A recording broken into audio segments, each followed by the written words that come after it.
Hi everyone, Bernard here. I hope you're all staying safe and well. Welcome to the Citizen channel and a City present. We look back at an interesting night at the Etihad. Manchester City 4, Wolverhampton Wanderers 1. Yeah, 2nd of March, 8 p.m. at the Etihad. So, Mr. Laporte will have to sort of stop having those long arms, won't he? I think he's got two shoulders, though. That's a good image appeared. I'll just stick it up there for you to have a look at. I thought it was quite funny, that image. But we'll have more on that in a minute. We're not going to go and say it's a long time since we've sort of had a go at VAR, isn't it? But I think, again, last night it just proves what an utter load of garbage that thing is. Anyway, please join me today. We'll have the match analysis, match stats, my ratings. Got a new guy doing the ratings for MEN. It's not Mr. Bukowski today. I'll tell you about it in a minute. I think his first name's Tyrone. I can't remember his surname now till I get to further down my script. So forgive me, but it's Tyrone something anyway. So see how good he is with his ratings anyway. So we'll have a look at that. We'll have our usual quirky stats, of course. Any conclusions we can make about Wolverhampton Wanderers and about ourselves as well last night. So we'll have a look at that. Please, if you're new to this channel, push that subscribe button. We're trying to get to 800 by the end of March. We're about almost 750 now. So if you can point me, you can help me out if you're not subbed already, or please give some other City fans a shout. That'd be fantastic. Help me out, get me towards that 800. Please. I'm actually looking for 1,000 before the end of May. Well, let's get to the 800 first. As I say, things are a little bit quiet at the moment, so any help you can give me would be fantastic. There's loads of City stuff, City history, City present, City quizzes, lots of different things, and you will see some film and TV stuff as well. I have a little film and TV channel, so if you have a little interest in film, drama, information vlogs on what's out to buy, stuff like that, I do little things on there, so please check that out or point someone in my direction if you know somebody who might be interested. Please, all comments are welcome. More the merrier. It's fantastic. I try to answer them all, whether it's just a thumbs up and agreeing with it or a little comment myself. It's great to hear your memories and share your thoughts with me. That's fantastic to see all that.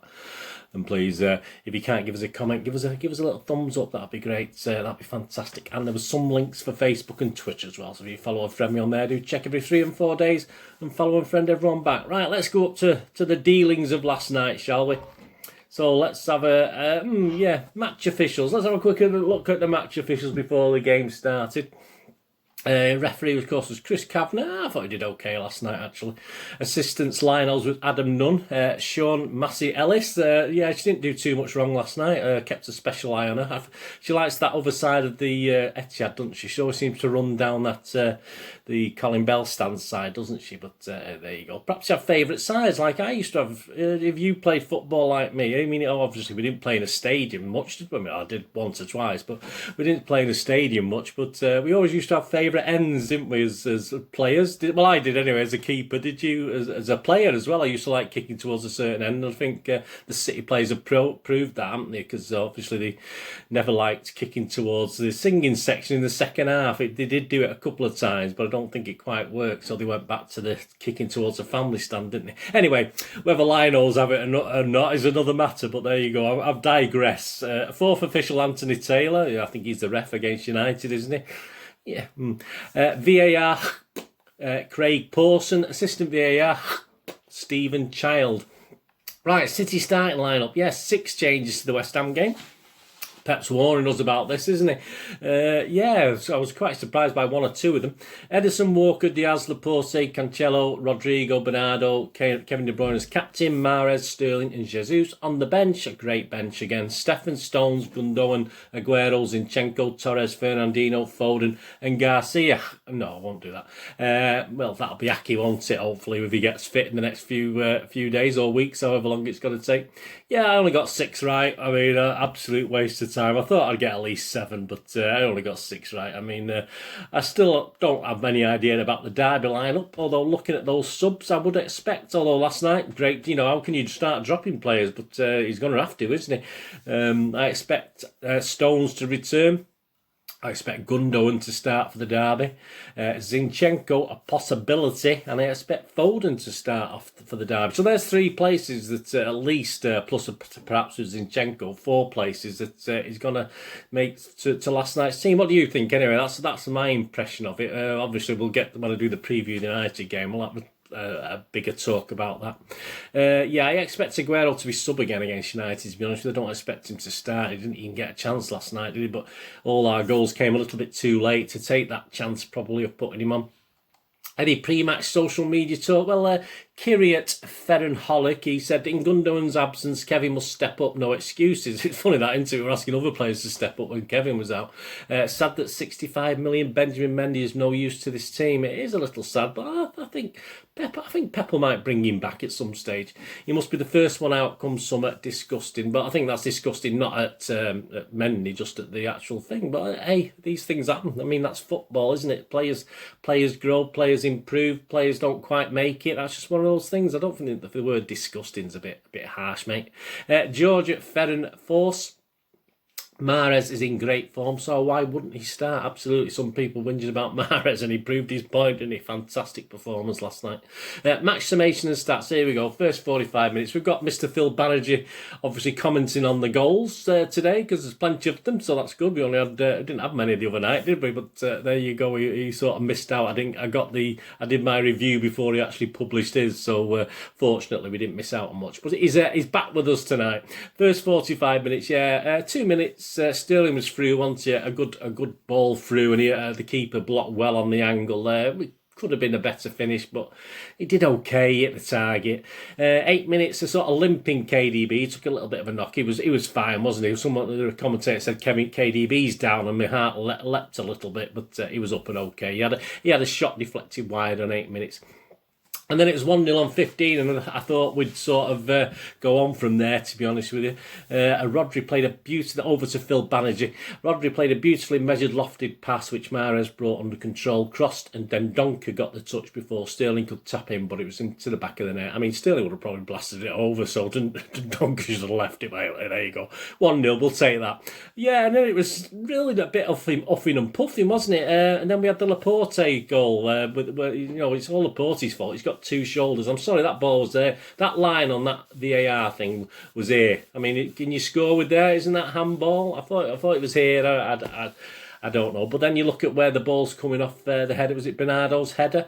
And it's sort of left his head. So at what stage? So when you're talking millimetres like that, surely you have to be, it has to be too close to call. The linesman give it, though. The linesman give it as offside. So if it's too close to call, and you go off the linesman's decision, then it would have been ruled out anyway. But it's just the whole state of it, isn't it? It's just absolutely pathetic. But I did like the long arms of Laporte. I did post that to him this morning. Whether he'll get it when he wakes up, I'm not too sure. But he might like that. So we had that goal disallowed, very disappointed. But then Bernardo had a great chance. His header was okay, but Patricio sort of palmed it back out, and really Bernardo should have done a little bit better, I think, with the rebound on 47 minutes.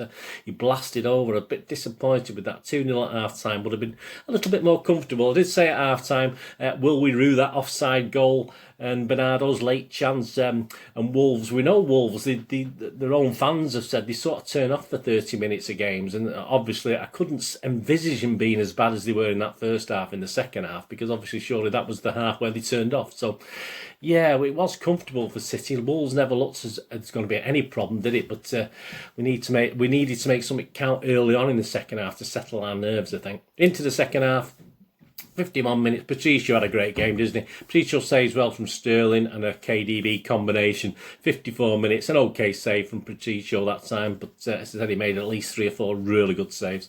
61 minutes, there we go. Over to Phil Banerjee again. Moutinho, who used his experience to win a 3, and after he induced a challenge from Rodri. Yeah, Rodri's a bit naive sometimes, isn't he? For a big lad, big intelligent lad, he's a little bit naive as he shielded the ball. Moutinho, obviously there was contact. It was a foul, but the dying swan act was unnecessary. But hey, they all do it, don't they? Lazarus raised himself without the healing hands of Jesus. Very good, that, Phil. And played a wicked free kick in which Cody stooped to head into the net. It was their first attempt and first touch in the City box. So yeah, I thought, could Edison have done better? No, his positioning was right. It was just spot on with the header. I mean, it's just one of those that there's not much anyone could do about it, apart from Hey, perhaps if John Stones had been there, we might have stopped it. Who knows? But yeah, if you've got to head the ball from 6 inches off the ground, all credit to you. 63 minutes, Jesus was high and wide. 65 minutes, another good positional save from Jesus, wasn't it? He was unlucky there. He had a good game, Jesus, last night. 69, 70 minutes. Wolves had the sort of best little phase, didn't they? I mean, they had 2 really good chances. So yeah, we were wobbling. I think Phil agreed with that when I saw his match review. We were certainly wobbling at that stage, but we did actually go up the gears a little bit as a result of that. Perhaps it stung us into action. On 73 minutes, we had the audacious backflip from Sterling from the Mahrez cross. It just went wide. That would have been a fantastic goal, wouldn't it? 77 minutes, of course, of Sterling a la Southampton, wasn't it? He shaves the post. You just see it going in, couldn't you? But unfortunately, it just shaved the wrong side of the post. But yeah, a bit like the Southampton goal, if you remember that, when we were desperate near the end of the game. 80 minutes, yeah, it's 2-1. Back to Phil Banerjee. Halfway into the Wolves half, Sterling and Gundogan were harrying Traore, who could have laid the ball off to a defender. Instead, he tried to break away, which was a mistake. Sterling won the ball and Gundogan took it on, drove forward and passed to Mahrez, who received the ball back after interplay with Walker and Bernardo. Mahrez slid the lovely ball down the inside right, Walker crossed, the ball hit Dendoncker again, and Jesus turned before smashing it into the net. Yeah, a real striker's goal. He can do those, can't he? Looks a total waste of time with some of his finishing, but that was fantastic. 81 minutes, Bernardo off, Gundogan on, and that was it, 2-1. Still a bit nervy, but Wolves weren't doing too much at the other end. 90 minutes, it was 3-1, wasn't it? Over to Phil again. Nuno Espirito Santo brought Otasowie, was it, for Neves, but the young American's first action was to cost his team a goal as he hesitated in the Wolves box. He did. Rodri won the ball from Otasowie and fed Gundogan, who squared the ball. Sterling got through the weak challenge of Semedo and Mahrez killed in a richly deserved strike low inside the left-hand post. 3-1. It was a great relief. Yeah, I thought the defender was okay. Just bounced, fortunately for us, didn't it? Yeah, that was great. And then 92 and a half minutes, my stream went off. So I literally was listening to Alistair Mann for the last goal, and I sort of clicked onto him just as he was saying, "Oh, it's not going to be called offside, this," so I missed it totally. But we'll go over to Phil for a description. I have watched it in highlights anyway, but typically my stream always has a habit of going off about a minute left of injury time. So if we do anything, we're in trouble there. But hey, there you go. City were better for having Ilkay Gundogan on the pitch, and it was 4-1 in the last minute stoppage time. Jesus laid the ball off. Gundogan's first low shot was well saved by Patricio, and Jesus followed in to score his second goal of the match. Jesus has now scored 6 times in the Premier League and 11 goals in all competitions. Fantastic. So there we go, full time. A comfortable 4-1 in the end. It certainly wasn't that for most of it, was it? Although it should have been. It should have been 2 or 3 at half time, I think. Yeah, it was 70 minutes. My little brief conclusion. I'll have a deeper one on the teams later before City took a grip of this game, and it's as though they got stung into action because we did start to wobble. And Wolves, obviously, as a result, had to sort of backtrack a little bit and struggled. Wolves were poor for the first 45 minutes, and we should have really buried him. Well, not buried him, but we should have at least scored 2 goals, I thought, in that first half, and not 3, because we have to put these teams to the sword when they're a bit iffy, and everyone knows that about Wolves. They do sort of turn off for halves of games or 30 minutes at a time. But we did go up the gears and all's well that ends well. Yeah, referee watch. Yeah, Kavanagh was okay. I'll give him the basic 6 out of 10. VAR is crap. We're not going to talk any more about that. So that just wants sorting out. I'm sorry. We've said it. I think many people have said it. I said it from the very first time they did it. If they start drawing lines on the pitch and getting the protractors out and the compasses and the logarithm books, then forget it. Just go with whatever the decision was. As it was last night, the linesman flagged offside, so it would have been offside. But hey, let's have it. It's just absolutely ridiculous. The technology is not clever enough to do that. I'm sorry, it's absolutely ridiculous. Match stats set: 22 by City, 10 by Wolves. On target 6 for City, 1 by Wolves. Possession 73% for City, 27 Wolves. Passes 786 by City, 295 by Wolves. Completion rate 91%. Very good by City. Very good by Wolves actually, 82%. As well. Corners 10 for City, 2 for. I don't remember those corners. I thought it'd be a lot less corners than that. I don't remember really much from them. But I mean, thinking back, yeah, probably. But seems a lot of corners more than I thought. Fouls 9 by City and 5 by Wolves. Yeah, basically because we were battling hard all over the pitch. Had so much possession, we didn't like giving it up, did we? Here we go. Tyrone Marshall. It is. My apologies, Tyrone, for forgetting your surname. Has done the ratings for the Manchester Evening News. Of course, my starting score for that performance last night, I'm going to start at 7. So if the player did better than the OK turned out, did a good standard game, he'll get more than 7. If he was a bit worse than that, he'll get less than 7. So that's my basis. I'm not sure what Tyrone Marshall's is. I'll ask him. I don't know how long he's doing these scores for. Edison, here we go. Here's what Tyrone said, then I'll add any bits I need to add. Nothing he could do for the Wolves goal, and that didn't much to do aside from that. Didn't have much to do aside from that. Confident possession as usual. Give him a 7. Yeah, I can only give him a 7. As I said, I can't blame him for the goal. I think there's one poor pass out he did from memory, but obviously it was only a poor pass to like the halfway line. He didn't cause any real problems, so I'll give him the standard 7. Kyle Walker began to get forward and influence the game as City chased a winner, provide the cross for Jesus' goal. He's given him a 7. I'll give Kyle Walker 7.5. I thought he played really well yesterday, and as I said, he did influence the goal, and he played pretty well going backwards as well, so I'll give him a 7.5. Ruben Diaz out-muscled by Cody for the equaliser. Well, yeah, it's hard, isn't it, when you play that high line and the ball, if it's a good ball, which it was, they're hard, aren't they, to defend those goals. So I think he's been a bit cruel to Ruben there. Had defended well against Traore in the first half, produced one fine late interception. So we give him a 7. Yeah, I'll give him a 7 as well. There's 1 or 2 loose passes again from Diaz. He's to me, over the last 5 or 6 games he's played, he's not been top-notch. But yeah, I'll give him the standard 7. I'm not going to quibble over it.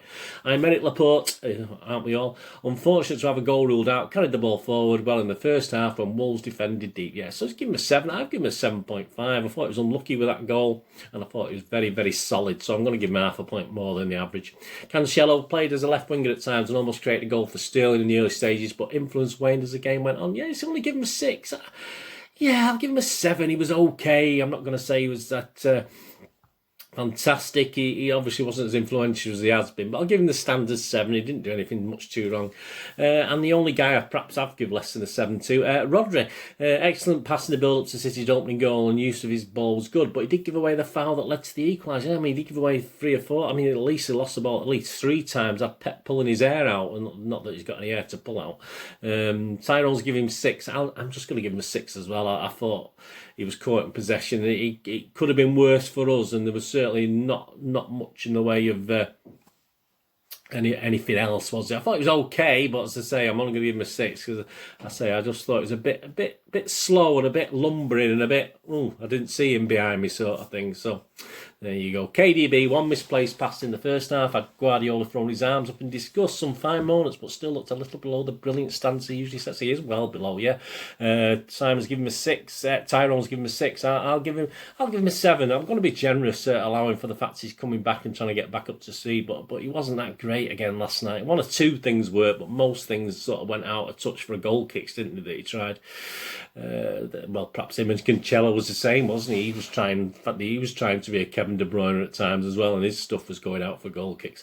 Bernardo Silva was superb with the ball. His best moments came out of possession, incredible work rate, and his pressing the Wolves defence was brilliant and relentless. Yeah, let's give him an 8. I think that's a little bit over the top. I thought Bernardo Silva have a good average game. I expect him to press. I expect him to be all over the place, but I thought that rebound in injury time probably sort of blotted his copybook for me anyway, where he put it over the bar in the injury time in the first half. That would have been great for 2-0, but he did okay to get the header on target. But yeah, I'll give him a 7. Say I'm not as generous as Tyrone on Bernardo last night. You know I love Bernardo, but I'm not overly impressed. He did what we expect him to do. Sterling came close with 2 good second half efforts. Probably had enough chances to get on the score sheet. Yeah, he's given him a 7. I'm going to give Sterling a 7. His racing back was excellent as well, and he sometimes races back and gives fouls, but I thought it was okay last night. So yeah, I'm giving him an okay 7. As I say, he didn't perhaps do as much as I wanted him to do up front, and I might have pushed that to 7.5, but I'll give him a 7 because I did that last night. On reflection, I might have given him a little bit higher, but I'll stick with 7. It's a good score. Riyad Mahrez created the first goal with a wonderful touch and was constant for emphasis down the right and his close control and trickery, all before getting himself on the score sheet late on. Yeah, he's given him an 8. I've given Mr. Mahrez an 8.5. I thought it was absolutely excellent last night. I thought even late on, when he seems to, in second halves, he seems to phase out of the game, doesn't he? But he certainly pulled us up by the bootstraps in that late, after that 70th minute, and he started to play really well again. So I'll give him an 8.5. Gabriel Jesus Looked like being a frustrating night until he fired home City's goal to make it 2-1. I'd missed some good chances before then, but was in the right place and bagged another late on. So just give him an 8. I'm going to give Jesus exactly the same as Mahrez. I thought it was excellent last night. Scored 2 goals. What can you say if you score 2 goals and miss a couple? I mean, that's just striker, isn't it? That's what a striker does. So I'm going to give him 8.5, the same as Mr. Mahrez. Ilkay Gundogan come up too late, didn't he? He was 81 minutes for Sterling. So, but he did settle things down a little bit, I must admit. Just as a matter of interest, Phil Banerjee's ratings from last night: Edison 7, Walker 7, Diaz 7, Laporte 7, Cancelo 7, Bernardo 7, Rodrigo 7, Kevin De Bruyne 6, Mahrez 9, Jesus 8, and Sterling 9. Yeah, it was after looking at that and Sterling reading his match report, I thought, yeah, I was been a bit mean on Sterling, only giving him 7, but I'll stick with the first thought I had. So there you go. And my Citizen man of the match, well, thanks, Phil, anyway. So thanks for the goals, and there's your little ratings as well. Citizen man of the match, yeah, I'm going to say it's between Mahrez and Jesus, isn't it? And I've got to give it Mahrez. I thought he was excellent last night. So, yeah, my City man of the match, Mahrez. Quirky stats, here we go. Up to Joe, Wolves have lost 10 of their last 11 flight away games against City starting the day. Sorry. Wolves have lost 10 of their last 11, so now they've lost 11 of their last 12 top flight away games against sides starting the day top of the table, with the exception being Liverpool, a 1-0 victory in January 1984. Well, there you go, that's a quirky one. There are more Portuguese players starting tonight's match between City and Wolves 8 than in any other Premier League game in history. Well done, Portugal. Riyad Mahrez has been directly involved in 30 goals in 38 starts in all competitions at the Etihad. 15 goals, 15 assists. They're marvellous, that. Gabriel Jesus has been directly involved in 45 goals in 53 starts. Fantastic. And I heard people slag him off in all competitions for City at the Etihad. 38 goals and 7 assists. Man City haven't trailed for a single minute in any of their last 19 Premier League games, equaling Arsenal's record of 19 consecutive games without falling behind, set between December 1998 and May 1999. Let's hope we go one more, eh? We're all desperate for that one more, aren't we? Manchester City are now unbeaten in 28 games in all competitions, with won 25 and drawn 3, equaling their club record of the 28 between April and December 2017. Well done, City. Stats City, the opening goal this evening was the 350th scored at the Etihad under Pep Guardiola. That was just the second own goal that Man City have benefited from so far this season. This was the 61st different occasion that City have scored at least 4 goals in a single game under Pep, 22.2%. Fantastic. Pep Guardiola has now registered 100 wins at the Etihad in what was his 126th match in charge. That's great stuff. City scored 4 goals tonight versus Wolves without registering a single assist. There you go. So yeah, so we never actually had a City. It was a deflection or an own goal or whatever. So yeah, it's an assist for an own goal, surely. I don't understand the logic of that one, so I'll have to quibble with you there, lads. Yeah, just 2 headlines. I've not had a chance to nip out and get a paper or anything this morning. On the Wolves site, yeah, well, I just thought how Wolves would react. Harsh scoreline at the Etihad, I don't think so. I think overall, no, I don't think so. I think overall the fact that we did score late on 3 goals, fair enough, but I thought overall we did certainly, I think the game could have been easily 5-2, something like that. 5-3 at a pinch, but I doubt it. I don't think Wolves had chances, but they weren't real goal scoring chances. They just broke and didn't perhaps finish it off like they could. So harsh scoreline at the Etihad. That's how the Wolves look at it. How does City look at it on our website? Late show from City, enough to down Wolves. Yeah, so we're less congratulatory, aren't we, about ourselves? Right, conclusions. Yeah, Wolves have been struggling this season, haven't they? Have a look at Wolves. We can possibly see why from last night. Obviously, they had Patricio to thank, I think, for keeping them in the game. I thought he had an excellent game last night. He is a really good goalkeeper. I do quite like him. I'm not too sure what he's like with his feet, but I don't think he's that great, obviously. I'm just saying, whether he'll be back up for Edison, but yeah, I mean, Wolves were compact in that first half without really, did lacking ideas. They don't seem to have a lot of creativity, which for a side with so many Portuguese players, if you like, and ball players, and I think last year they looked all right, but they do rely too much perhaps on Traore breaking, and I wasn't overly impressed with Neto, was it? And Hoover was pretty poor. I mean, yeah, I thought they had some poor performances last night, although they looked okay in that first half. I think it was just City's negligence that didn't allow us to take a good lead. Their goal came from a set piece, which is fair enough. But say apart from that, they did seem to lack the guile going forward. There's a couple of times where they had sort of 4-on-3 or 5-on-3, and they didn't quite find that right ball. They didn't seem to know what to quite do with it. So, yeah, they sit 12th at the moment, so I can't see them improving on that based on what we saw last night, to be honest with you. I wasn't overly impressed with Wolves. Last season, I think I used to do a Premier League vlog with another guy on the vlogs, and I was always tended to be saying that I just think people think they're better than what they actually are. I just think wasn't that overly impressed with them all the time, but hey, it's perhaps coming to roost a little bit. They just need some. I think they need something, and Nuno's been hinted at. They're going to sack him at some stage, but I can't see that with all those Portuguese players. Can you? I can't see that's going to happen. The bookies seem to think he's one of the favourites to be next to go, but yeah, I can't see that happening. But they need something. He needs something extra. I just don't. I mean, they've got 2 or 3 injuries, obviously, and they've had 2 or 3 injuries, 3 or 4 injuries to sort of good players, but. Yeah, I can't see him improving much on 12th. If they get up to 10th, I'd be surprised, but I think they'll hover around that place. As for City, yeah, it's good. We scored 4. That was fantastic. But as I say, that first half we should have really upped the pace just a little bit. I think when we got in the second half, when we started to wobble, it was a bit like, well, let's go for it and take a chance. But yeah, I was we were a bit not lethargic, but I thought we played okay the first half. But I just thought we lacked a bit of grit and grind and a bit of the want to score a goal, which we had in the last 20 minutes. Obviously, when it came to the crunch, but you can't always do that, can you? We did struggle after conceding, and obviously defensively, yeah, we looked a little bit, but players like Sterling were getting back and covering and stuff like that. I thought that was fantastic, and so we had Walker's pace, which helps us out a little bit as well. As I say, my favourite pairing is always at the moment going to be Stones and Diaz. So I think with Laporte, I do like Laporte, but I mean Stones, Diaz, and Laporte will do for me. We're not worried if you're Laporte at left back or whatever position you have him playing. But as long as we've got 3 good, solid defenders there, I'm quite happy. And we sort of had it with Walker, Laporte, and Diaz, didn't we? But yeah, so we did all right. I just thought we could have done a lot better in that first half.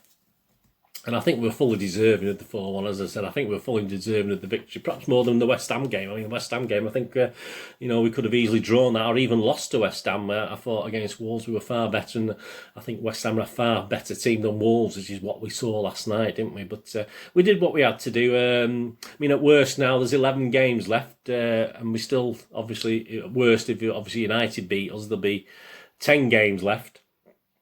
And obviously we'll still be plenty of points in hand, won't we? Still have a lot of 9 points on and stuff like this. Leicester is still a problem, obviously. So yeah, let's batter United though, and hopefully let's hope Palace do us a favour tonight. I'm not really worried about it. I don't watch. I'll find out the score tomorrow, or if I'm on Twitter later on. But I'll be off to my bed a little bit early tonight with an early start tomorrow anyway. But yeah, so we're doing all right, aren't we? 15 points clear as I'm doing this. All right, teams have got a game in hand on us, but. I think we're on for it. Even I'm optimistic that we hopefully won't cock this up and make a mess of it. And we don't really, do we? I don't think we have we? I don't think we've kept things tight and scraped through and had to win 14 games in a trot at the end of a season and stuff like this. But yeah, I think once we've got, we're such a good team, we're such a good squad at the moment with no injuries. We're so lucky not to be picking up injuries at this stage of the thing. All before the crux, before the thing gets into the last dregs, we should be safe, shouldn't we? But yeah, we did what we had to do. As I said, my only sort of criticism was that we should have really been 2 or 3 up at half time. Perhaps if not for VAR, we would have been. Yeah, just a quick word on VAR, as I said before. I just think it's getting to a silly stage now, isn't it? It's not accurate. If the system isn't accurate enough to do certain things, he shouldn't be attempting it. So I think someone wrote today, get back to clear daylight and giving the attackers the benefit of the doubt. And I think everyone will be far, far happy. There'll still be problems. Of course there will still be problems. But VAR is okay for certain things. But yeah, it does need looking at. Whether it will get looked at, I doubt it very much. I was going to tweet PGMOL this morning, but I couldn't be bothered in the end. Just deleted the tweet. Anyway, let me know in the comments what you thought about last night. Thanks for joining me today. Of course, we'll be back with a preview of the big game for Sunday, obviously United at the Etihad on Sunday the 7th of March at 4:30 p.m. kickoff. I'll be back with a little preview of that. Please check out my recent City channel posts. I've just done one yesterday, obviously the anniversary of 2nd of March 74, my first trip to Wembley against Wolves. Yeah, so it's coincidence. Obviously they broke my heart that day, you know, my first little trip, and they beat us. So I've just done a little vlog on that. So please check that out on the playlist if you're interested in that and all the other stuff as well. Anyway, thanks for joining me. What you've got to do with the rest of the day, have a great one. Look after yourselves, look after your friends, look after your families. More importantly, let's all look after each other. Until we meet here again on the Citizen channel, or perhaps have a flit across, have a look at my film and TV channel. All I ever ask of everyone out there is please stay safe, Blues. Come on, City. Thanks for watching. And Laporte, get those arms shortened, mate. They're far too long. See you later. Bye-bye.